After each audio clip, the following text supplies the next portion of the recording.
राधे राधे भक्तों, कैसे हैं आप सभी। जय श्री कृष्णा। आज मैं आपको निर्जला एकादशी की सरल पूजा विधि घर पे ही करके बताऊंगी कि आपको निर्जला एकादशी की पूजा घर पे किस प्रकार करनी चाहिए।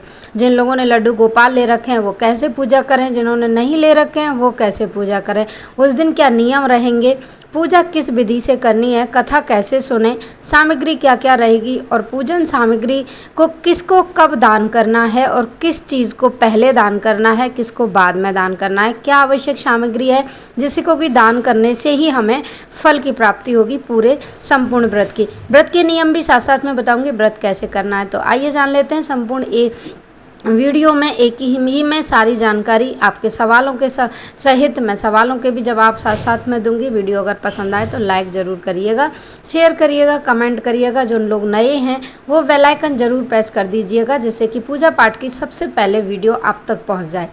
सबसे पहले आपको क्या करना है, सुबह सवेरे स्नान आदि से आप संपन्न होइए। स्नान जब आप कर रहे हों तो उसमें आपको थोड़ा सा गंगा जल ऐड करना है आपके नहाने वाले पानी में, जिससे कि हमें पवित्र नदियों के पानी मिलाने से हमें पूरे गंगा स्नान का फल मिल जाता है। उसके बाद लाल या पीले वस्त्र आप धारण करिए।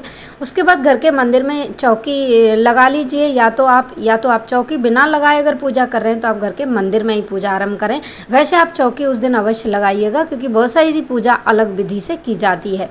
उसके बाद चौकी पर लाल वस्त्र बिछाइए। भगवान विष्णु, माता लक्ष्मी की कोई भी एक फ़ोटो रखिए।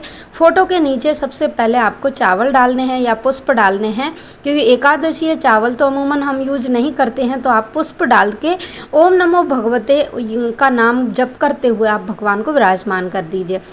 उसके बाद आपको स्वास्तिक बनाना है। स्वास्तिक आप चावल का नहीं बना रहे तो तिली का उस दिन विशेष महत्व होता है, या जौ का आप स्वास्तिक बना लीजिए और उसके ऊपर गणेश भगवान को विराजमान कर दीजिए। गणेश की या तो आपके पास मिट्टी के गणेश जी होंगे या फिर आपको सुपारी पे कालावा लपेट के आप वो विराजमान कर दीजिए। उसके बाद घी का दीपक प्रज्वलित करिए। घी का दीपक के बाद में आपको जो भी फूल वगैरह हैं वो भगवान को माला अर्पित करिए।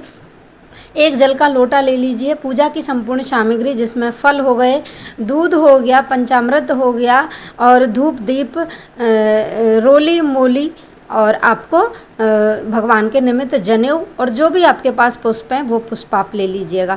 उसके बाद भगवान के सामने पहले दीपक प्रज्वलित करें और फिर आपको हाथ में जल लेके सबसे पहले संकल्प लेना है। संकल्प की स्थिति ये रहती है कि आपको क्या क्या उस दिन पूजा करनी है, यानी कि आप निर्जला व्रत कर रही हैं या भोजन खा के व्रत कर रही हैं या फलाहार रह के व्रत कर रहे हैं, सबकी जानकारी आपको बारी से देना है। यानी कि जब आप बोलें तो सबसे पहले आप विष्णु विष्णु विष्णु 3 बार विष्णु बोलते हुए फिर आपको बोलना है कि हे परमपिता परमेश्वर, हे भगवान विष्णु, मैं आपके निमित्त ये निर्जला एकादशी का व्रत कर रहा हूँ। इसमें मैं एक टाइम जल पी के या फिर निर्जला रह के व्रत आरंभ करूँगा। संपूर्ण दिन आपका भजन पूजन करूँगा। आप मेरे इस व्रत को स्वीकार करें और व्रत को संपूर्ण करने में मेरी सहायता करें।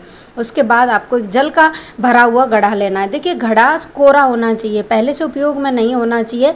और उस घड़े को आप जल कंठ तक जल से भर लीजिए, शीतल जल से। जो जल आप पीने के काम में लेते हैं वही जल से आप भरिए। उसके बाद उसके ऊपर स्वास्तिक बनाइए। उस जल के ऊपर सफ़ेद या लाल कोई भी कपड़ा आप रखिए, उसको ढक के उसके ऊपर आपको खरबूजा रखना है। देखिए, उस दिन खरबूजे का विशेष महत्व होता है। खरबूजा और आम, ये 2 फल उस दिन विशेष रूप से चढ़ाए जाते हैं। या आप तरबूज भी ले सकते हैं, लेकिन ऋतु फलों में यही फल आते हैं। उसको उसके ऊपर रखिए, घड़े के ऊपर वो ऋतु फल आपको रखना है। उसके बाद सभी भगवान जी को स्नान करा के चंदन लगाइए। येलो चंदन उस दिन जरूर होना चाहिए, यानी कि जो भी केसर युक्त पीला चंदन होता है उसका आप पूजन करिए। उसी को आप सभी भगवान जी को लगाइए। पहले गणेश जी को लगाइए, फिर अपने घड़े को लगाइए, फिर भगवान विष्णु को, फिर उसके बाद पुष्प समर्पित करिए। दीपक आपका जलता हुआ रहना चाहिए। उसके बाद हम उस दिन मीठा कुछ भी समर्पित करते हैं, जैसे कि बतासे हो गए या फिर आप कोई मिठाई लेके आए वो हो गया। लेकिन अन्न आपको भगवान का भोग अन्न का नहीं लगाना है, किसी भी फल या मिठाई का ही भोग आपको लगाना है। आप भोग समर्पित करिए। माला जो भी आप लाए हैं वो माला आप समर्पित करिए। पीले पुष्पों की माला अगर आप उस दिन चढ़ाएं माता लक्ष्मी और भगवान विष्णु को तो आपकी शीघ्र ही मनोकामना पूर्ण होती है। उसके बाद अगर दान करने की चीज़ें मैं बता देती हूँ। घड़ा हो गया, फल हो गए, नींबू हो गया, चीनी हो गई या कोई मीठी चीज़ मिठाई वगैरह भी हो गई।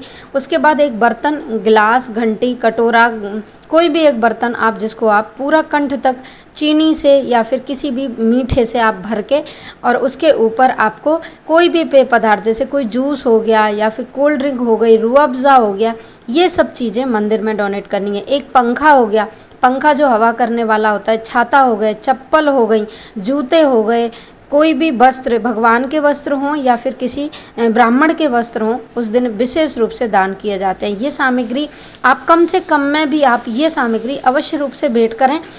कहा जाता है उस दिन किया गया जप और तप करोड़ों गुना फल हमें प्राप्त करता है, क्योंकि ये बहुत ही ज़्यादा कठिन व्रत है, तपस्या है। ये साल में एक दिन होती है। 24 एकादशियों का फल एक व्रत के करने से हमें प्राप्त होता है, तो हमें अवश्य रूप से उस दिन ये दान अवश्य करने चाहिए। सामग्री आपने नोट कर ली होगी। उसके बाद आपको कथा श्रवण करनी है।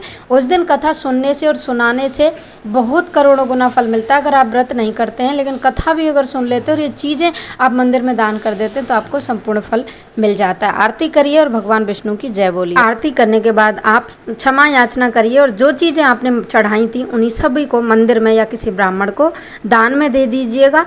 यही इस संपूर्ण विधि है इसकी। उसके बाद आप एक समय जल भी पी सकते हैं या आप पूरे दिन निर्जला व्रत रख सकते हैं। अगले दिन पारण करिए, किसी योग्य ब्राह्मण को भोजन करा के आप व्रत का संपूर्ण करें और भगवान के सामने अपनी गलतियों के लिए क्षमा मांगें। आई होप वीडियो में लगी जानकारी आपको यूज़फुल लगी होगी। अगर थोड़ी भी यूज़फुल लगी हो तो लाइक, शेयर, सब्सक्राइब अवश्य करें। राधे राधे।